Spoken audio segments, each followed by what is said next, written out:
What about reputation there? Like, would you say reputation's key as well, aside from just knowing what the city wants or Oh, not? 100%, 100%. Yeah, because if you have a reputation of building quality product, you can pick up the phone today and say, "Hey, I'm looking at this site," and you get whatever information you want. I mean, obviously it depends on the city as well, right?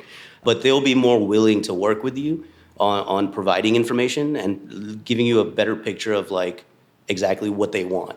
Instead of you being like, "Okay, well, I want to do this," and then they say, "We'll change this, this, and this," and you take it back to your architects, go spend another $10,000, bring it back and say, "Well, I want to do this, this, and this now. And I made the edits you made. Oh, well, we also want you to do this, this, and this. Now you got to go back, spend another 10 grand, So to kind of get what they could have given you on the front end and just been like, hey, just do this and we're good to go.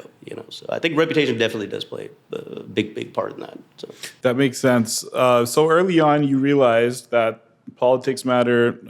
Of course, reputation, whether you were thinking about it or not, you want to do quality work.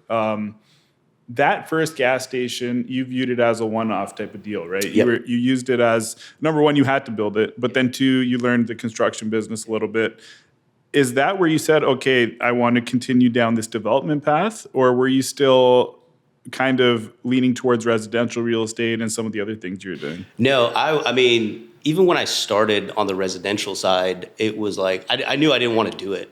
But it was really a means to like, just have that exposure and just figure out like what real estate was all about, right? And just learn the transactional process of everything. And that was my means there. Like that's really what I wanted to get out of it. It was great. I made good money. I mean, it was fine. But like the knowledge and the way things worked is really what I wanted to get out of that. And same thing like on the construction side, like, the knowledge that we gained out of how to build a building, and how to do all that stuff. That's really what I took from that. How'd the next deal come across your desk? My dad, we rebuilt his store, and then he bought the lot for the next store, and he found a lot. Actually, he was like, there's this lot, and it wasn't but like maybe 7-8 miles away from our original store, and it was on a commercial. It was on a corner, everything. The next deal after that, he found as well. And he was like, there's this long stretch of road that goes from the interstate on one side back into town on the other side. And he was like, let's put a store right in the middle of that. And I said, okay. So I called the guy. He had one of the corners, and I think they were asking like something astronomical. And I called the guy across the street, and he was not as well versed in values. And he kind of threw out a number, and I said, okay, I'll take it. And it was a lot less than the guy across the street. So I was like, all right, fine, let's do that.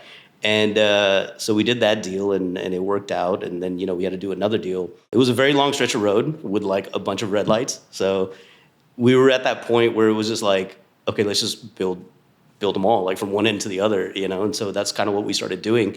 And it was funny, after we built that first one, we were getting it off the ground. And, it takes about a year or so to build up, a decent amount of volume to where it's like self-sustaining and stuff. But my dad said, let's go to lunch. I said, all right, cool. And so we're going to lunch, and we get to the next red light. And I was like, we're going to have to buy that corner too, right?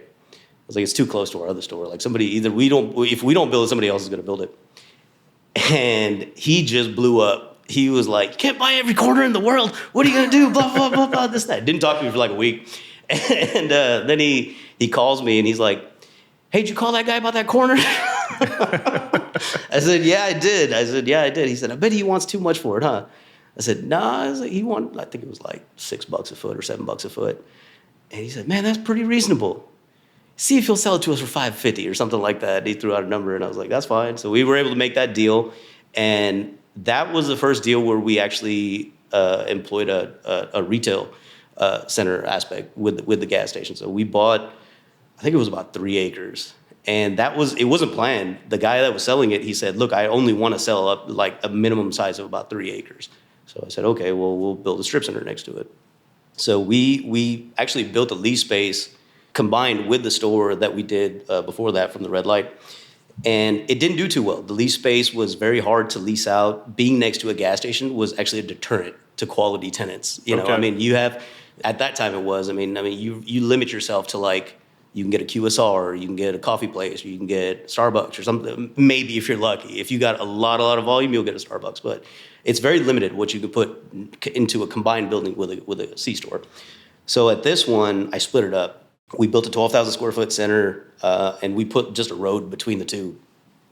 And it was incredible how people felt that it was like two totally different things, right? But there's 20 feet separating them. It's not that much, but it's insane. That was another lesson I learned, that if you spread it away from the gas station, even though it's right there, it'll hold more value. And it becomes its own asset after that too, right? So it's like once it's leased up and everything like that, it cash flows, you can separate it from the gas station. We subdivide it. That's typically what we do, is we'll subdivide them out, and we'll either sell off or lease off the gas station separately, and then have our tenants in the retail centers there. So.